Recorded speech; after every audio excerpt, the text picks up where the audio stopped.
Web 1.0, Web 2.0, Web 3.0, Lessons learned.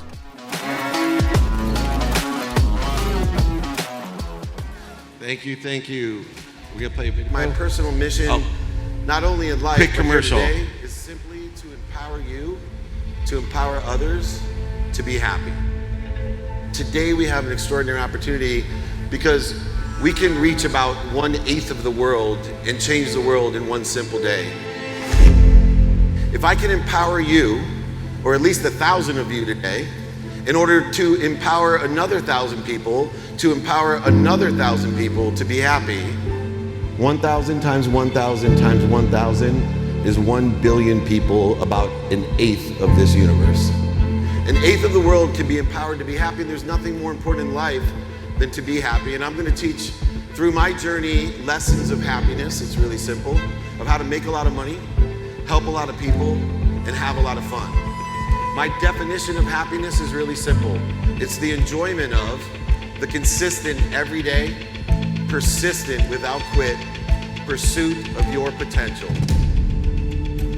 And there's one thing that I know.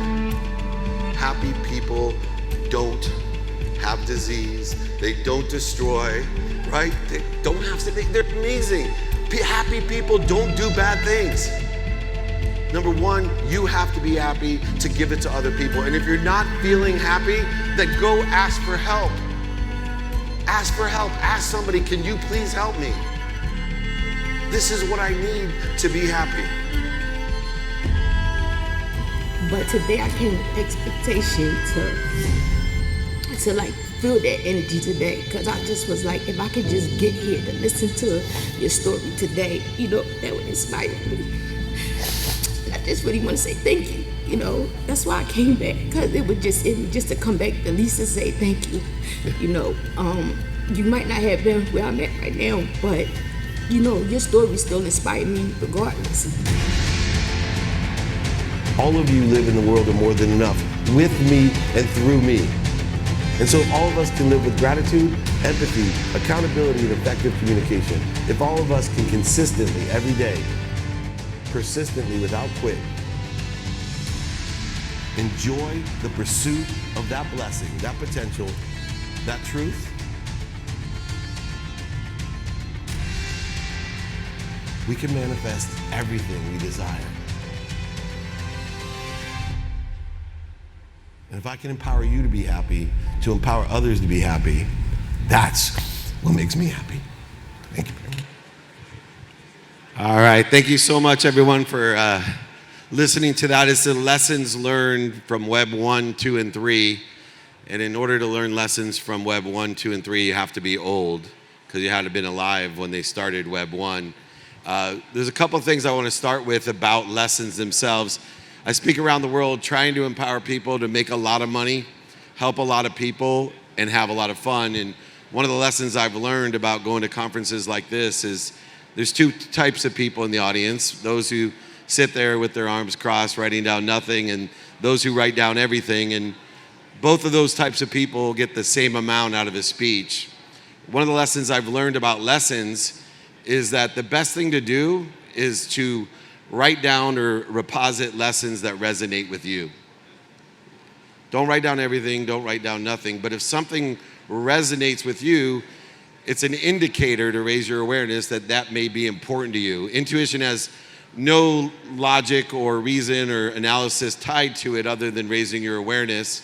So as you're here at the show, make sure you're repositing the lessons that resonate with you, and maybe even create a system to access it.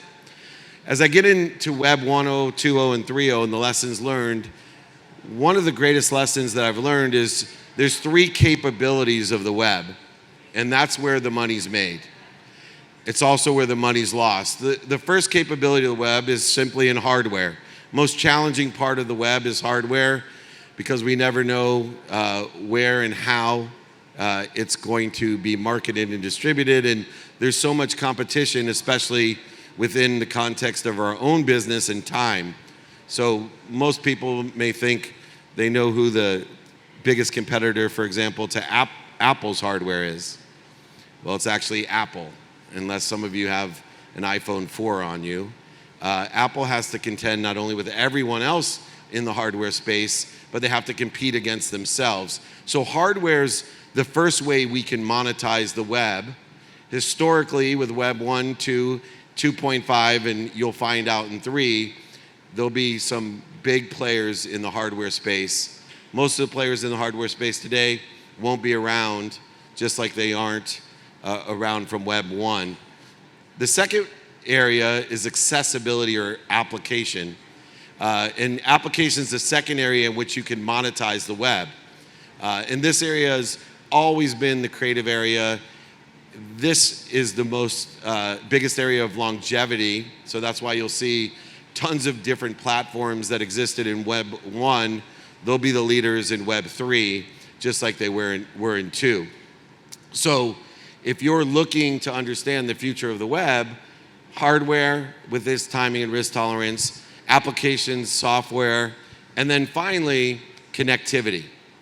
And connectivity to me is the most interesting because it allows us to understand the timing and risk tolerance involved in Web 2.5 or Web 3.0. What do I mean by that? Connectivity is a matter of energy. The connectivity is how a community connects to one another via the hardware and the software or the applications or access that they have.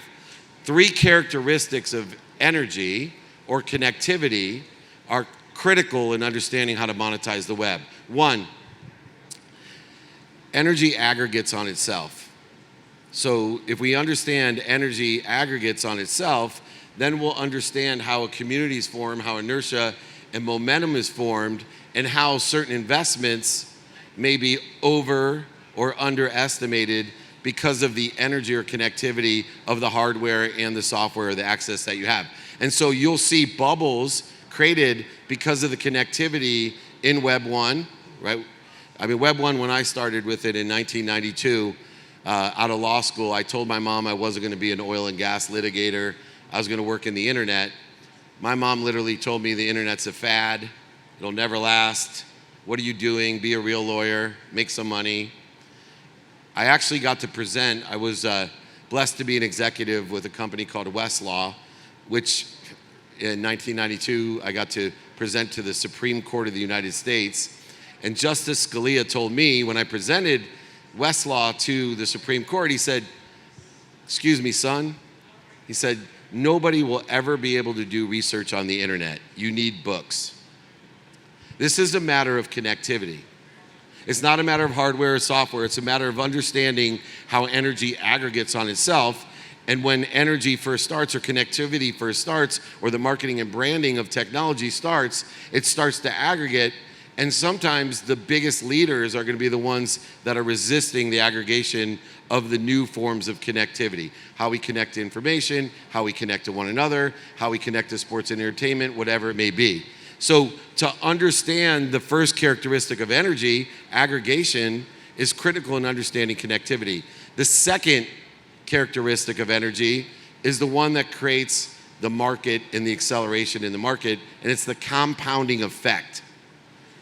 You'll see this with Silicon Valley Bank. The energy and connectivity of that bank will start to compound or exponentially accelerate that business and those businesses in a different direction. And that's where 2 simple business factors come about. Oversold, overbought.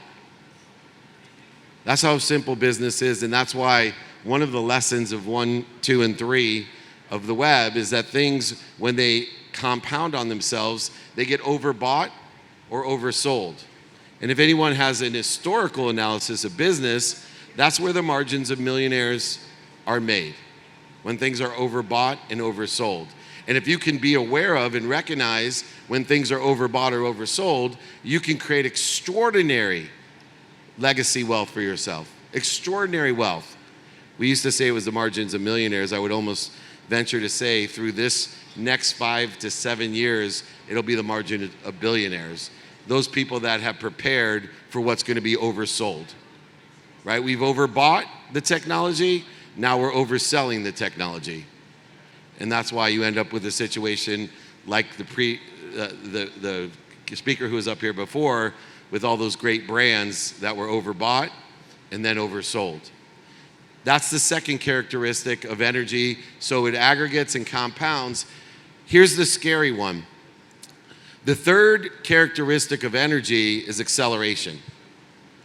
Things keep happening faster and faster. So think about it in terms of how we're monetizing or making money, helping people, and having fun, which is what Web 1, Web 2, and Web 3 really provide you.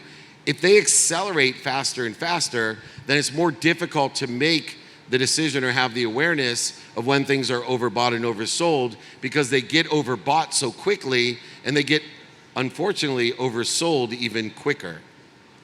So it's really important to, number one, understand the three different assets or investor or business models within web, which is hardware, software access, or connectivity. But the most interesting one when it comes to investing your time, value, emotion, energy is in the connectivity, because it carries the three characteristics of energy, which is aggregation, compounding, gives you exponential results, and acceleration. And so if we look at, instead of the collectability of technology, we look at the capability of technology, and you'll see this within blockchain and crypto. So many people got caught up in the collectability, the emotional aspect, instead of the credibility or the capability of the technology itself. And if we can stay within the context of understanding that credibility by putting a quantitative value that we can articulate to it, whether it be hardware, software access, or connectivity, the margins of millionaires, or hopefully the margins of billionaires, can be anyone's. And if we look at Web 2, so I talked about Web 1 when my mom told me the internet was a fad. Justice Scalia said nobody will ever do research on the internet. I was CEO of Samsung's phone division before I got into sports. In fact, the reason I was hired to run the most notable sports agency in the world was not because I was a lawyer, because I'm not really a great lawyer. It was not because I understood the business of sports. It was because I understood technology. And it was interesting, when I ran Samsung's phone division, we had in 1999, the world's first convergence device. Anybody know what a convergence device is? It's something that converges a laptop and a phone into one. We call them smartphones today. And it was a Windows CE device. I don't think anyone has a Windows CE device today, do they? No.